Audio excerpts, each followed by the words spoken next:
large pipe delivery to the auxiliary fuel station in Cosmodrome. Hello everybody and welcome to OpenFed Gaming and another exciting episode of SnowRunner.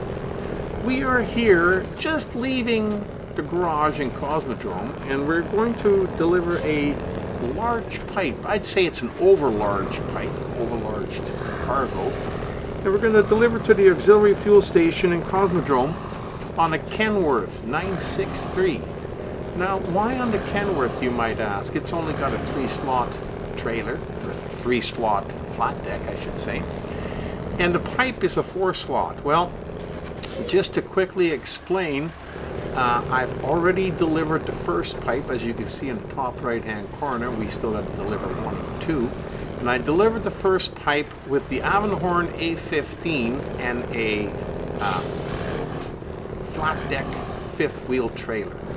Now we went on a pass that's on the eastern side of the map over the ice, which was a little difficult, but easier to do than the pass on the west side of the map, which is a little bit more difficult. Now the reason I'm taking the Kenworth and not the Avonhorn again is because when I got to the other side and I delivered the pipe, you deliver it, and I didn't want to drive the trailer all the way back. So I figured I'd leave the Avonhorn in the trailer there, come back and get the Kenworth, put the pipe on the back, drive it around in what I believe is a little bit of an easier route, but a lot more difficult if you were pulling a trailer, hence we are using the Kenworth.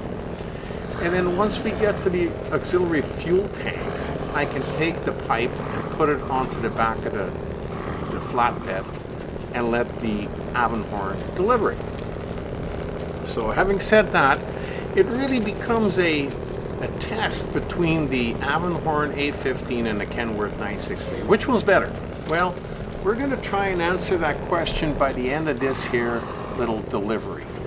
Now, I don't take the two trucks and put them side by side and see which one has better traction and see which one can haul more cargo and stuff like that. I think that's not really the point, because there's a lot of factors that come into play.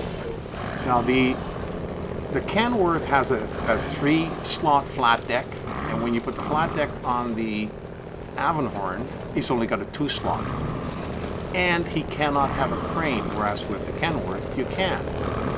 Now, the Kenworth and the Avonhorn both have high saddles for pulling trailers, but I'm not really all that keen on pulling trailers. I don't really like it because I'm not that good at it. But there's going to be times where you're going to need to pull a trailer when you're pulling the big construction trailers, the construction rig trailers, or the coiled tubing trailers.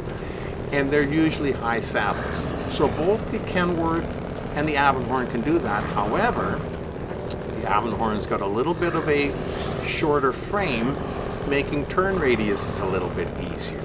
Okay, so, but when you're pulling a 5th wheel with the Avonhorn, you could put a maintenance module on the back and carry an extra 300 liters of fuel. Kenworth does not. Anyhow, as we're coming up here to the loading dock, we're going to put that pipe on the back of the truck here, and we're going to hold it in place because we can't pack it because it's a 4-slot cargo equipment. You can only put it on a 4-slot trailer, because I don't think that the only truck that has 4 slots is the Kenworth. Is it the Kenworth twin steer? Or Western twin steer? I'm not sure which one it is now. Anyhow, we're going to put her on the back here, and we're going to hold it down, and we're going to drive it through what I believe is the easier pass to get to the other side to the auxiliary fuel tank. Now, both the Avonhorn and the Kenworth are fairly equal in power. They both are very powerful trucks and can go almost anywhere. Now, both of them will bog down in deep mud and deep snow at times, but you have a winch on both of them and then you can usually get through problems like that. The biggest difference that I feel that makes a difference between the two trucks, and you have to judge for yourself which one you think it makes better, is that the Avonhorn can have chains. whereas the Kenworth cannot. Now, if you're coming up to a snowy road and you don't have chains, as you will see later on in this video, you can always drive to the side of the road a little bit and catch a little bit of the snow, and thus get enough traction, and you know, you might be okay. Now, if there is no snow on the side of the road for you to get any traction on, you're going to have chains, because if the road is steep enough, you're not going to get across it. And the Avonhorn, basically with its chains, can go almost anywhere on all the maps in SnowRunner that you want to go. It covers everything. Like I said, the only thing that it will limit then is depending upon whether you have a flat deck on the back, or whether you pull a trailer, whichever you want to go. Anyhow, as we're coming up the hill here, we're in the Kenworth 963 for the moment. We talked a little bit about the differences between the two trucks. I like driving both of them. I think they're both awesome to drive. They handle great, and they got lots of power. Like I said, the Avonhorn can carry a little bit more fuel, but then you have to pull a trailer to be able to carry that extra fuel. Otherwise, he only has around a 500-liter tank, I think. I can't remember exactly how much it was. Pretty close to what the Kenworth is. But the Avonhorn can carry an extra 160 liters on the bumper, the way that Kenworth carries an extra, I believe, 120 or 140 on the roof. So as far as fuel is concerned, they're pretty close to the same. However, the Avonhorn gets a little bit more thirsty than the Kenworth, which sometimes can be a problem. But if you plan your trips, and you, in maps like Northern Ages installation, where there are no fuel stations, you need to bring fuel trucks regardless. You got to place them on the map to help you out. So I hope that's not too much to take in all at the same time. We'll repeat some of them as we go through this here little journey as to where we would have problems with one truck versus another. Now, I find that this truck, the Kenworth, pretty well will run this trip no problem. The only issue that we really have to worry about is making sure that we keep the truck level, and that the cargo doesn't shift. Now, if you drive carefully and you take it easy, that pipe is going to stay right where it is. It's not going to move 1 inch to the left or right. But if you hit a few of those boulders on the road, or if there's a dip in the road and you go a little bit too fast and you hit it a little bit sideways, yeah, it'll bounce. It'll bounce a little bit on you. Now, it can't go anywhere because the crane is still holding on to it with the cable, but it could slide far enough to the side where it would just kind of slide off the truck, and you'd have to stop and lift it back up and put it back on. You just have to straighten it, whatever the case may be. But other than you losing it is really not an issue. The biggest issue with transporting cargo like this is when you get it to its destination, you can't pack the cargo. Packing, in other words, is strap it down to your flat deck, because the flat deck will only hold 3 slots. So you need a trailer or something to pack it onto for the destination to accept the cargo, and won't accept it from the Kenworth. That's the only drawback doing it this way. Now, if you're bringing, say, 4 rolls of metal, you can pack the 3 underneath and just hold the one on top. But when it's a large piece of cargo like this, you need a trailer at your destination to be able to put it on. So I've left the Avonhorn, like I said, with the trailer sitting there parked at the auxiliary fuel tank, and we'll put it onto the trailer, and then the Avonhorn only has to drive about 2 yards forward and deliver it. But at least now I only have one trailer at the auxiliary fuel tank. If I would have come back with the Avonhorn, I would have had to get another trailer, or I would have had to drag the other one back. And like I said, I just didn't want to do that. Now, as we're coming along here, there's a few things you do have to remember. This is a pretty tight turn here, and around the corner there's some boulders on the road, and you can't avoid them. it's almost impossible. You can't go to the right hand side of him because then you'll drive off the road. So you just have to kind of straddle him. And when you straddle him and you go over top of him, you just go a little bit slower, which is another good thing again about actually both the Amur and the Kenworth. They got such big tires that clearance is not really a problem. The tires will roll over top of them, and if you go slow enough, you shouldn't have any trouble. So, coming through here, when we cross the tracks, it's a pretty swampy area, and you might think, well, you know, rather than following the tracks, maybe we can go off-roading and, you know, find a shortcut. And if you find one, please let me know, leave a note in the comments, because I have tried several different times, several different places, like this one here, to try and cut right close by the side. And I've done nothing but been stuck in there several times. And I finally gave up and I said, forget it. This takes a little bit longer to go around a little bit, but at least it's doable. You can get through it, so you can get to the other side. It's 6 of one, half a dozen of another. If you want to try and find another way to create a shortcut, and you find one that's good, please let me know. Always try to share the shortcut tips that you can, and I will do the same thing here whenever possible.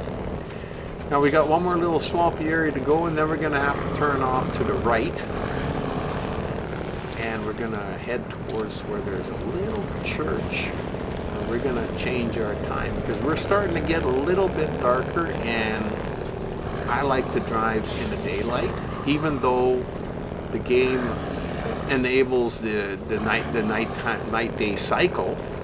I'm not really fond of driving in the dark, although it looks cool. I've done it a few times. It looks really cool, but I think the game is so beautiful that I prefer to drive when it's nice and clear so I can see everything.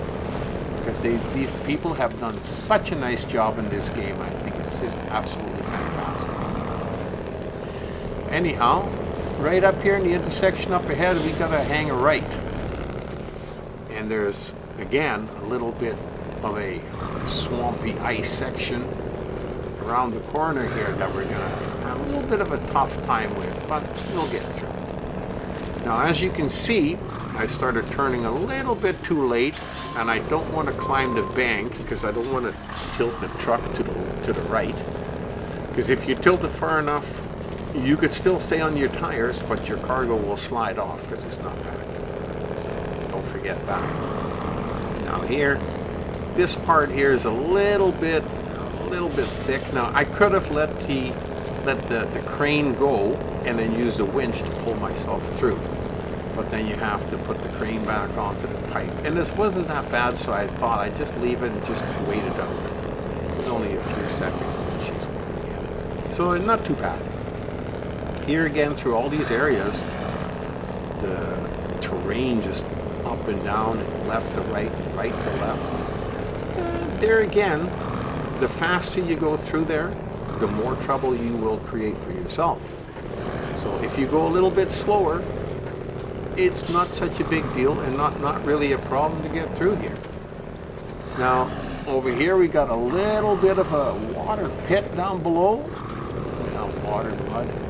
It seems to be a common thing here in SnowRunner to find a lot of these mud and snow pits, I guess. And that's what the game is all about. That's what the game is all about, I tell you. The graphics are just absolutely fantastic. I just love it. We're going to give it a little bit of fuel, give it a little bit of a throttle up, going up this tiny little hill. And then we've got a little bridge to go across. They got a little bit of everything going in this direction, which is really cool. There we go. Now just make sure that you keep going straight, because if you fall off this bridge, you're going to have to recover to the garage, and you have to start all over again. Don't want to do that. Now over here on the left hand side is a little church, and we're just going to stop here and change the time so we got some light, and then we're going to cross that little bridge just to our right. And Here we go.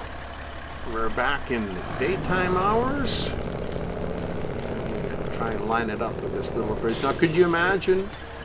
I'm having enough trouble with the length of the frame of this truck trying to make this little bridge. Could you imagine if I had a 4 or 5 slot trailer behind me?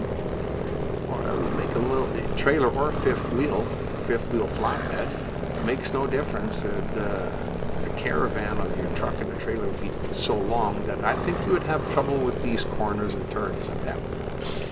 But we never tried it. And you know, down the road I might just, if we have another job that needs to go this way, I might just give it a shot. Now over here you have to hug the hill on the left hand side as tight as you can. As you can see, there's not a lot of room there, and if you don't hug it tight enough, I got the rear end of the truck is already trying to slide off. I would imagine I'd be dragging the trailer up the side of the hill, so not really too keen on that. Then this here part is a little bit of an ice hill. Should be okay, but you know, you never know. I am just comparing what it would be like to pull a trailer through here. And you might be able to do it. You might be able to do it, but then again, if you're pulling a trailer up that little icy hill there, you got no chains. I don't know if you'd make it. Anyhow, as we continue on here, we're well over halfway to the auxiliary fuel tank already. Like I said, the toughest part of the trip going this way, we're in the middle of it. As you come around this tight corner and then through some more snow and sludge and mud, and then up a little hill on the other side. So the Kenworth is really grinding it. So, I mean, you can see the fuel consumption is going right up to 20-21 liters a minute, meaning that he's working pretty hard to try and get through this. And then once you get over this little hill, then it's a dip down. And if you're pulling a long enough trailer, you would probably get high-centered on that hill. Now there again, there's enough trees around, so it wouldn't be too much of a problem because you could pull your way through. But I believe that going this way, you might be able to do it, but you would give yourself a lot of problems and a lot of grief. Now, I'm by no means an expert at SnowRunner. I've played it quite a bit, and I've done quite a bit of it already up to now, but I don't know. I wouldn't want to do it, put it that way. And as we come around the corner here, we're going to turn left around the side of the hill where the road is going to tip again. And there again, if you take your time, you're going to be okay. This is not a game where you can be in a hurry. You don't want to be in a hurry. Being in a hurry is just going to cause you nothing but grief and problems. Always got problems and grief. I don't know which one would come first. But it'd be nothing but trouble. So, yeah, and then we're out of it. Right down here, and we got it made. From here on in, now if you were pulling it the other way, you would be coming from the right and turning to the left on this road. So the drive would be a little bit easier, but it's got its own pitfalls, trust me. If you're not sure about what I'm talking about, you can always go and check out my videos under the SnowRunner playlist and check out the delivery of the assembled rocket to the Hab hangar in Cosmodrome. And you'll see what I'm talking about. It has the full delivery of that rocket with the Avonhorn pulling them on a 5-slot trailer through the ice crossing in the east. Absolutely awesome adventure, really enjoyable. But then you get to see the difference between the two ice crossings, or the way to get to the other side of the map. As we're coming around here, we're just going to go up this little bump, and on the left-hand side is a gas station. There is a few gas stations around, but not in Northern Ages. But in Cosmodrome, we got this one right here. So never ever pass a gas station if you need fuel.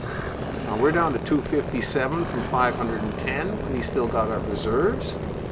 We don't have that far to go, but you never know what's going to happen. Sometimes I leave my trucks at their destination and then I reuse them on a different job that starts over there somewhere. So you never know. So it's always a good practice to keep your tank full if you go and buy a station. So that's what we do. Fill her up, boys. And let's go. We're almost there, almost finished. When we get there, like I said, we're just going to take the pipe and put it on the flatbed for the Avonhorn, and then the Avonhorn can deliver it. And then the contract will be done. Now, like I said, Avonhorn A15 or Kenworth 963, which is better? Well, I had a lot of fun driving the Avonhorn and delivering the assembled rocket the other way, and I have a lot of fun driving and delivering this one this way. So it's really a matter of choice. What do you like? If you like to pull trailers, I wouldn't hesitate. I would use the Avonhorn. If that's what you like to do, then the Avonhorn will carry extra fuel, extra repair points, and then you can pull the trailer that has more fuel and more repair points, and you'd have a great time, never run out of fuel, and you'd be able to make your deliveries, if that's the way you want to do it. If you don't like pulling trailers, like the Opafet, then you use the Kenworth as much as you can. But I can't wait to deliver one of those construction rig trailers with a high saddle, one of the big trailers, with the Avonhorn, and see how well it performs. Other than that, if I had to pick a favorite truck out of the two, I think I would have to pick the Avonhorn. And I would pick the Avonhorn mainly for the reason that we're going to see in a few seconds here as we're going up this little ice road. Now, it's not a steep ice road, and like I said before, you can always hit a little bit of the snow on the side. But even doing that, you see how much trouble we have getting up this road with the Kenworth. Now, the Avonhorn, which is already up there, when I drove up this road with the Avonhorn, she walked up this road no problem, right down the middle. No slipping, no sliding, no nothing. And here, I'm having trouble just keeping this thing on the road. I'm going to try and pull it to the top end, to the left-hand side of the track, but she just doesn't want to go because I can't get no traction on the front. So, just for that reason alone, everything else is fairly comparable, and you can do different things with the two trucks. But this part, ice, I don't like the ice, and you have some big trouble sometimes with other vehicles. So for that matter, just for that fact alone, I would pick the Avonhorn A15 to be the best A truck. And then I would pick the Kenworth 963 as the best B. Like number 1A, 1B. That's the way I would. They're both in my fleet, and I got several of them spread throughout the maps, and I used them in tandem the way I did here. Absolutely awesome delivery. Really enjoyed this one. Fantastic trip. And as we're coming here, you can see that's where the Avonhorn is sitting there waiting. Now, I just got the regular flatbed trailer. I didn't get the one with the maintenance module on it, but I could have. But I took this one instead. So as we're coming up beside him here, we're gonna lift this pipe up and put him on the back of the Avonhorn, of the back of the flatbed, obviously. There we go. And you get better at using the winch as you go along. I'm still working on it. We're gonna get there. Anyhow, I really enjoyed this one. I love driving both of these trucks. I hope you enjoyed the video. I hope you got some tips and tricks out of the video. Maybe you learned something new, and maybe you'll give the Avonhorn A15 a try. Until then, you have yourself a great day. You've been racing in the snow. Well, you've been running in the snow with the Opafet.